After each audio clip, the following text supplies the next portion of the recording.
I'm sure as everyone's aware, we've had a lot of wildfires up and down the coast this summer.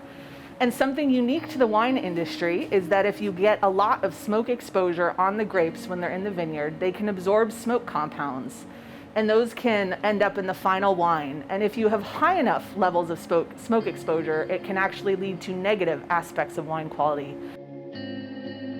So for the state of Oregon, it was asked by industry if we could open up some testing of these compounds for the industry. So over the past 3 weeks, we got testing up and running in about a week, and we are running grape samples and wine samples primarily for the Oregon industry while they're picking and processing to help them with decision making. From a research standpoint, we are getting a lot of information that is going to be extremely useful for current grants we have as well as upcoming grants.